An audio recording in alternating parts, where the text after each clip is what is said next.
정치권에서 부적절한 발언들이 이어지면서 시끄러운 분위기입니다. 먼저 좀 여당부터 살펴볼까요? 자, 선거 관리를 총괄하는 정종섭 행정자치부 장관의 발언이 구설수에 올랐습니다. 지난 25일에 열린 새누리당 연찬회에서 제가 총선을 외치면 여러분은 필승을 외쳐달라, 이렇게 총선 필승 건배사를 한 것이 논란이 됐습니다. 그리고 같은 자리에 있었던 최경환 경제부총리의 발언에 대해서도 시끌시끌한데요. 내년에는 이 잠재 성장률 수준으로 복귀할 수 있도록 해서 여러 가지 당의 총선 일정 등에 도움이 되도록 하겠다는 발언인데요. 공무원의 정치적 중립 의무 위반이라는 지적을 받고 있습니다.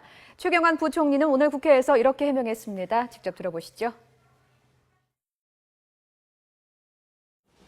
그 말씀 하셨냐고 장관한테 질문을 하니 그런 말 했는지 기억이 안 난다고 했습니다. 뭐 생각이 달라진 건지 갑자기 까먹은 건지. 첫째, 제가 경제부총리로서 경제를 살려서 국민들도 모두가 좋아지고 또 여러 총선에 결과적으로 도움되지 않겠는가 하는 취지에 제가 정확한, 아까 최재성 의원님 지적을 하셨던 정확한 워딩을 제가 기억을 할 수는 없지만은 그러한 취지의 발언, 거기에 저는 그 문제가 전혀 없다 이렇게 생각하고요. 두 번째, 정당에서 당원이 정당 행사에 참석해서 솔직히 그보다 더 심한 덕담들도 하지 않습니까, 서로가. 그런 차원의 그 하나의 그걸로 보셔야 되지.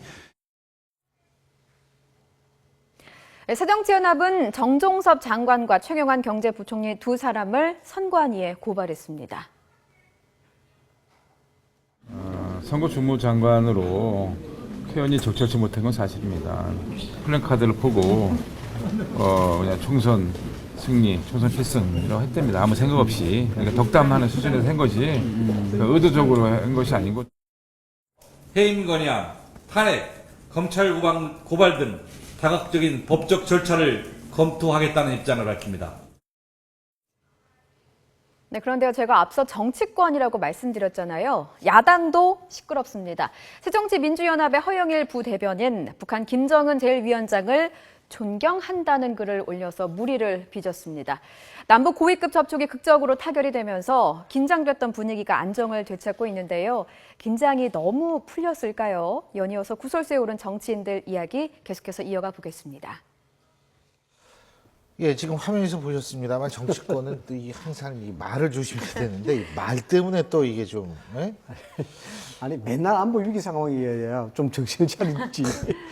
이거 어떻게 보셨어요? 그러니까 예. 저도 이제 연찬회 한다는 말을 들었는데요. 근데 뭐 이렇게 연찬회 그 중에 이제 누구 상가가 있어서 딴 의원님들 잠깐 예. 뵙기도 했는데, 근데 사실 이게 문제는 좀 이렇게 그 야당 쪽에서 문제를 삼을 수 있는 부분이 있습니다. 근데 사실 법률적으로 얘기를 하자면 이게 뭐 직위를 이용해서 선거에 영향을 미치거나 일정 그 특정 유권자를, 그러니까 대상으로, 일반 유권자를 대상으로 이런 발언을 했으면 문제가 될 텐데요. 그렇지 않고 그냥 같은 생각을 가진 새누리당 소속 의원들을 대상으로 이런 발언을 했기 때문에 뭐 주어가 생략됐냐 마냐 이 문제가 아니라 총선 필승이라는 게 덕담 수준으로 볼 수 있다. 이래서 아마 선관위에서나 아니면 검찰에 고발을 해도 법률적으로 문제가 되지 않을 것입니다. 그렇지만 사실 그 행자부 장관이라는 자리는 공무원 조직을 이끌고 있기 때문에 사실 선거에 있어서 우리나라는 항상 공무원의 선거 중립 의무를 위반해서는 안 된다라는 규정이 다른 나라와는 달리 명백하게 있는 나라거든요. 그래서 이런 부분에 대해서는 좀 주의를 해야 되지 않나. 그래서 행자부 저도 사실 정종섭 장관을 잘 알거든요. 법대의 교수님으로 계셨고 그렇죠. 예, 헌법 전공하시고 책도 쓰시고 뭐 그리고 또 정종섭 장관님은 뭐 이런 마음이 조금은 있으셨을 거예요. 19대 지금 국회의원들 공천심사위원이셨거든요. 그래서 이 국회의원들 얼굴을 보면 다 내가 공천에 관여한 사람들인데 이래서 다음에도 잘 됐으면 이런 마음이 있으셨을 수는 있지만 공천심사위원으로서 그런 마음이 있으셨을 수는 있지만 이제 그 행자부 장관으로서는 좀 부적절한 처신이 아니었나 싶습니다. 이게 예. 법리적인 문제로 따져서 될 문제가 아닙니다. 예, 특히 이제 뭐 방금 말씀하셨습니다만 행자부 장관이 선거를 하다 국민투표를 총괄하고 그에 대한 업무를 관장하는 그런 주무장관입니다. 주무장관인데 그것뿐만 아니라 헌법학자 아닙니까? 제20대 헌법학회 회장을 하셨는데 헌법 8조를 위반한 거예요, 사실상. 공무원의 정치적 중립이라든가 이런 부분들을 주무장관으로서 실질적으로 위반하겠는데, 물론 여기에 따라서 뭐 주어가 있느니 없느니, 그 특정의 유권자다, 뭐 이런 얘기가 있을 수 있는데, 장관으로서는 이런 얘기를 해서는 안 되는 부분이고, 그 다음 두 번째는 지금 때가 어느 때냐 이거죠. 지금 이거 가지고 왈가불가 해가지고 그런 빌미를 줄 때가 아니죠, 주무장관들이. 왜냐 그러면 대한민국 내에 국민들의 가계부채가 1130조라 그럽니다. 그래서 이게 그 미국의 금리 문제라든가 중국의 환율 문제라든가 이게 아주 민생에 심대한 타격을 줄 수 있는 사안들이 굉장히 많고, 그런 때에 이제 이런 어떤 부적절한 정치적 용어를 통해서 야당의 공격을 받는 빌미를 준다는 것은 장관으로서는 진짜 적절치 않다라는 그런 제가 말씀을 좀 드리고 싶어요. 저도 뭐 생각이 같은 생각입니다만 뭐 옛말에 이 말 있지 않습니까? 선비는 배밭에 가서 각건을 고쳐 쓰지 말라고 쓸데없는 그 공연한 오해를 불러일으킬 만한 짓을 하지 말라는 이야기거든요. 아까 말씀하셨듯이 행자부 장관이 뭐 하는 자리입니까? 선거를 관리하는 자리입니다. 그렇기 때문에 이 정정숙 장관의 이 발언 자체가 가지는 이 파장이 상당히 만만치 않을 것 같고요. 그런 측면에서 상당히 이 정정숙 장관이 발언에 대한 책임을 지는 모습은 저는 필요하다고 생각합니다. 그러나 제가 이 대목에서 분명히 하나 짚고 넘어가고 싶은 게 뭐냐면, 우리나라 지금 이 역대 정권 때마다 이 선거 중립에 대한 논란이 항상 발생합니다. 이것은 우리나라 어떻게 보면 우리나라 정치 권력 구조가 갖고 있는 고질적 병폐 중에 하나입니다. 사실 따지고 보면 지금 대통령도 당직을 갖고 계시고 내각에도 지금 이 당직을 갖고 있는 국회의원을 겸직하고 있는 국무위원이 5분이나 계십니다. 그분들이 사실은 그 선거 중립하라고 해서 그렇게 말 안 하는 것 자체가 어떻게 보면 눈 가리고 아무하는 거죠. 근데 저는 그런 생각을 합니다. 그러니까 근데 미국이나 일본 같은 나라에서 이런 이야기들이 벌어질 수가 없거든요. 일본 같은 경우는 뭐 원내각제니까 아예 그렇게 논외로 치더라도 미국만 하더라도 대통령 중립 4년 중임을 하기 때문에 현직 대통령이 자기 선거운동도 하고 그 자기 당 소속 후보에 대한 유세까지 한단 말입니다. 저는 사실은 이러한 우리나라도 저는 이제는 이 국무위원들의 이 선거 중립 부분에 대해서는 이제는 조금 바꾸기 위한 하나의 논의를 할 시점이 되지 않았나. 뭐 근본적으로는 뭐 개헌을 해서 권력 구조까지 바뀌면 더 좋겠지만 그게 어렵다면 저는 허용하는 범위 내에서 상당히 국무위원들이 자유롭게 할 수 있는 부분을 터줄 필요가 있다. 사실은 지금 노무현 대통령도 지난번에 그 탄핵된 이유가 열린우리당 잘 됐으면 좋겠다는 그 한마디 때문에 탄핵된 거거든요.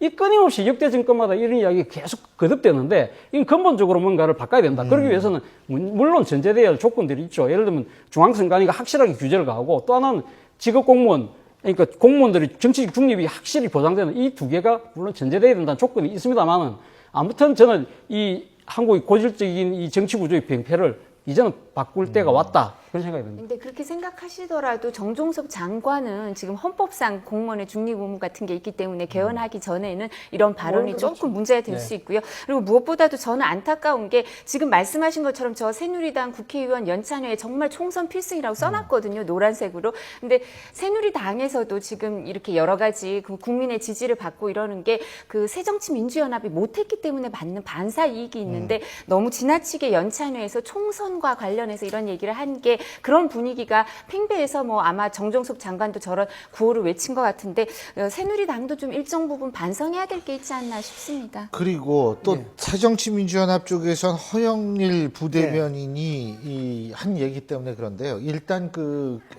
SNS에 올린 글 그래픽 한번 보여주시겠어요? 그러니까 이제 둘 다 존경을 한다 이런 얘기인데 이게 의례적 인사다 지금 이렇게 해명을 하는데요. 예. 이게요. 일단 그 존경이라는 의미를 참 잘 모르는 것 같아요. 이 존경이라는 게 사정적 용어가 이렇습니다. 남의 인격이나 사상, 행위 이런 것들 받들어 공경한다예요. 그래서 뭐 김정은, 박근혜 대통령을 둘 다 존경한다. 그 존경의 사전적 의미를 따져본다면은 김정은의 사상, 행위 이런 걸 받들어 공경하겠다는 얘기예요. 그래서 이 존경이라는 의미를 특히나 이 부대변인인 말을 전달하는 그런 입장에 있는 분들인데 이런 의미를 잘 새기고 이야기하는지 좀 모르겠는데 이 허영희 부대변인 오늘 사직을 했습니다. 사직을 했는데 그렇습니다. 상금 부대변인입니다. 5명이 있는데 상금 부대변인이라는 것은 공식적인 입이라 봐야 되겠죠. 공식적인 대변자로 봐야 되는데 또 수십만 당원들을 대표하는 그런 자리 아니겠습니까? 이 문제는 존경한다 뭐 이런 뜻이 진짜 뭐 김정은을 존경해서 뭐 존경했냐 이런 표현이 쓰겠습니까만 근데 이게 이제 부대변으로서 영향에 대한 문제인지는 몰라도 본질 자체를 보는 것 같아요. 본질 자체가 뭐냐 그러면은 이번 사건은 그냥 일반적인 외교적인 사건이 아닙니다. 그렇지 않습니까? 또 기업 간 협상도 아니고 네. 남북한이라는 특수한 상황에서 벌어진 사건이고 520번이라는 도발을 통해서 우리는 그동안 피해자의 입장이었단 말이죠. 이게 단순히 협상을 볼 일이 아니고 이제 우리는 그동안 피해고 미온적인 대응이라든가 이 도발에 대해서 참고 오다가 이제야 이제 비로소 좀 뭔가 정상화 시켜나가는 그런 입장인데 자 김정은이도 양보를 해줬고 뭐 박근혜도 양보를 해줬고 이런 어떤 협상의 어떤 그 평등적 부분 이런 부분을 이야기한다는 게 이제 공당의 부대변인 입장에서는 정말 적절치 않은 그런 얘기다. 그러니까 부대변인은 원래 지금 말씀하신 것처럼 상근 부대변인이 되려면요 당 지도부하고도 일정 부분 연관이 있거나 그리고 또 뿐만 아니라 부대변인이 서면으로 논평도 많이 내거든요. 그러니까 당의 정체성이라든가 기본 생각